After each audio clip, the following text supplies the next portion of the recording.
been very lucky there. He's been let through to fourth on the grid. So Billy Perkins, Damien Lee and Jeff Mook on that second row. So the grid there, Keith, is all full. I can't see any gaps towards in the front half, at least anyway. But the green flag has been shown. The red lights are on. It's all eyes to the lights. And out they go. Who will make the best start? We're watching. It's pretty much equal all on that front row there. Billy Perkins just trying to filter his way through into the lead there. Not quite managing to make it up the inside of David Ball, the poleman there. But that's Billy Perkins making position. He's quite lucky to be let out onto the grid there. He's going to have a slight disadvantage. His tyres won't be as warm as the others, but if he's brought them out of the tyre warmers, they won't have lost too much heat, which is pretty obvious from the opening laps there. Tony, can I ask you just to step out of the way a little bit there, please, because we need to be able to see out the window there. It's all right, no problems at all. Thank you very much indeed, sir. As they go through Graham Hill, we can now see what's happening. Nothing too exciting, fortunately, so no need to get the voice up to fever pitch as we watch the leaders make their way through. McLaren's up to clearways for the first time. That's a big old lead. Yeah, you're right. I'm just trying to pick up who that is. It's certainly Billy Perkins, bike number 15. Alan Cooper, or? Yeah, could well be. We're just going to have a look here and pick up a number. It's the number 8 machine of David Ball. David Ball, okay. Yeah. And Calvin Hogan, third place, pulls out of the slipstream on Billy Perkins, looking to make a move up the inside of Billy. They're side by side there. Billy tries to lay it over the top there, but had to, well, he's forced to submit there, really, wasn't he? He's down in third place, but Calvin Hogan really getting the elbows out there at the end of lap number 1. But it's David Ball who leads by 1.3 seconds. I have to say, Calvin is only a part-time racer as well. He tends to come out probably about once a year as a rule. Generally comes out for the Memorial Trophy for his father at the end of the year. So he's definitely a bit of a part-timer as we see a good move down into Graham Hill there. Can't quite see who that was, but that was definitely a move on Mark Haig for a place there. Fastest person in the first sector is indeed Hogan. So I wonder if Calvin's going to get the bid out and see what he can do here. So 1.3 seconds was the gap over the line, and that's coming down very rapidly indeed as Hogan tries to drag Perkins and Lee with him. Over the line we go, then tucked in very tight. So there goes David Ball across the line. Let's see what Hogan does. He does move into second at 54.597, decent lap time, 0.6 of a second. Damien Lee moves up into third place there, relegating Billy Perkins. So it was Perkins in third place across the line, but it's now Damien Lee, bike number 26, who's relegated Billy Perkins down to fourth now. We did have a retirement on that lap as well. Looks like number 74, Paul Whitby, has come into the pits. I'm just looking down here, and it is number 74 of Paul Whitby, who's not got the blue bike this year, Keith. It's a white and green bike for Paul Whitby. Okay, there we go. It's going to confuse me for a little while till I get used to the new colours. The winner on that lap was Jeff Mook, making up 3 places. Adam Carson going back by 3 places. A few other chops and changes throughout the field. The club bike being ridden this weekend by Max McRae, former 600 rider, brother of Luke and other people as well. He's out on the YPM having a good crack there as the leaders come across the line. They were separated by 1.3 seconds last time. Same gap this time. Gap to the front though. Ball to Hogan has gone down to half a second. And the fastest man on the track is now Billy Perkins as well. So he's clearly getting his eye on as he gets a little bit more heat into those brakes and tyres. In fact, he's looking for an outside pass on Hogan. Can't quite do it there at Druids. And the same way Hogan is closing down. We've got about 3 or 4 bike lengths closed down at the lead there. It's going to be going to go all the way to the wire. This is classic YPM racing, Bradley. We're used to seeing the likes of Woolley and Eberson disappear off. But this year, I think they're all a little bit closer, and maybe everybody's a little bit rusty at this time of the year as well, of course, because it's been a few months since they've had a play. And of course, we who else we saw earlier on when we was having breakfast, who used to play in the YPMs, was Pete Branton as well. Yes, Pete Branton's having a bit of a look here, and again, another former double champion, I think. First of the back markers coming into play. They're hopefully going to get safely past the first back marker very quickly indeed on the straight line.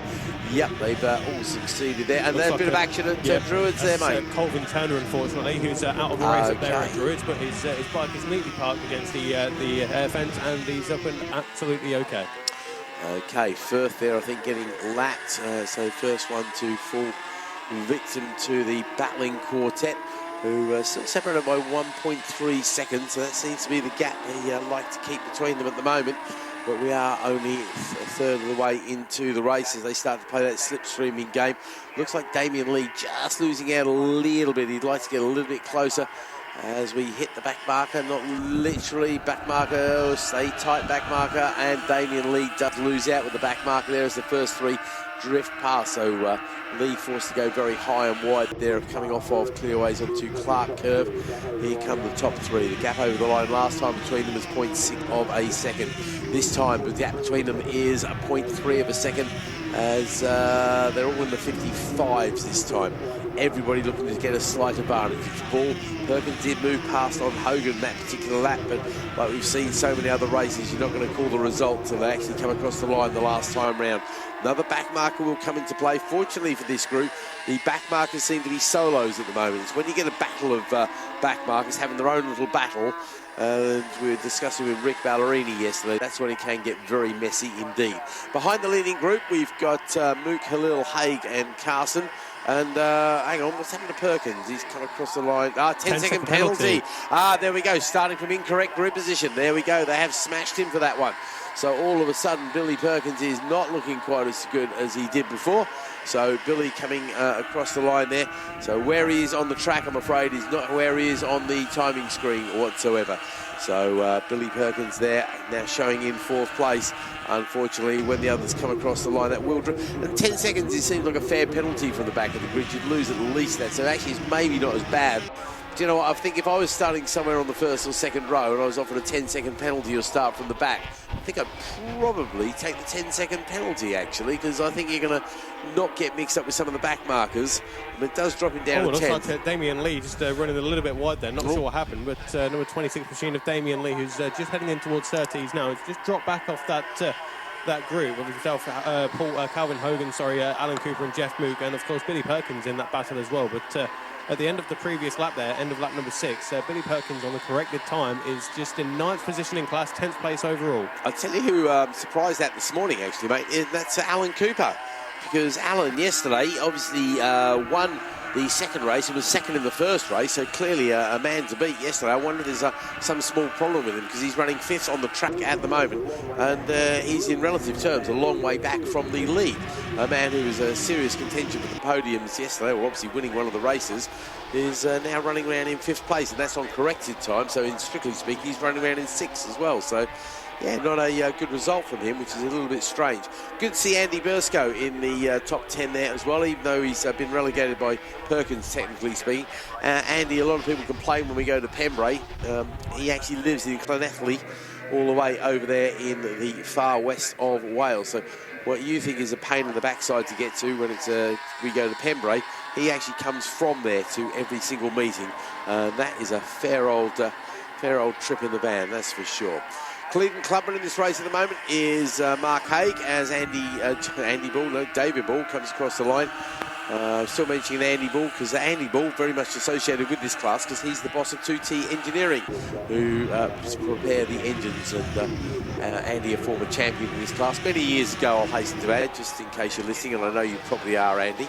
But then again, I was there too, so go on. Oh, Billy Perkins is on the circuit at least leading the way. He's just making his way through one of the back markers, and he's, I suspect, trying to use those to his advantage. I don't know if he's being told or getting pit signals that he's got a 10-second penalty, but he is on the circuit at least leading the way over David Ball and Calvin Hogan. Well, the thing is, in a 12-lap club race, you're never going to make up a 10-second penalty, right? This is not Rossi at Phillip Island, which is the one everybody remembers, of course, of the 10-second penalty.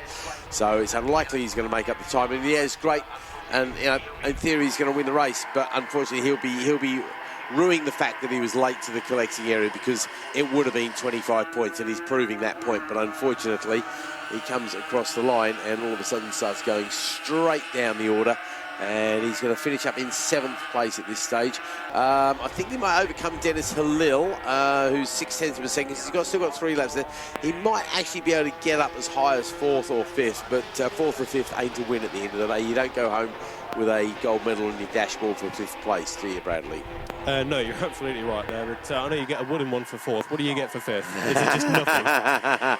Consoled, I guess. Right, everybody around the track now. We've got more back markers to play with at some point, have we? It's a very spread out field. Just David Ball coming around. Yeah.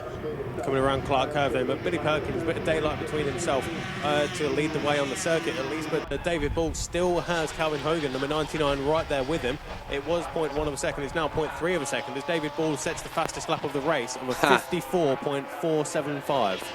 Well, obviously he's trying to chase after Billy Perkins, and he probably doesn't know. Of course, he doesn't need to chase super hard after Billy Perkins. Obviously, you want to beat everybody fairly and squarely. And it would be kind of nice to know that you don't need to beat them, but it's very hard as a racer to relax and have that mindset. Again, especially in a 12-lap race around Brands Hatch, this is not a 45-minute long Grand Prix. There's not a lot of thinking that goes into these events, I can promise you, Bradley. That's why people like me used to do it, because you don't need to actually think. But no, you can... it's all very well having a plan and everything like that, and people talk about it, but I can promise you, when those lights go out, mate, the red mist descends, you just get on with it as quickly as you possibly can and go for it. So leaders coming across the line, is going to be a last lap flag now, isn't it? So Billy Perkins will know he's got 1 lap to go to claim a victory, and he sets the fastest lap, a 54.071.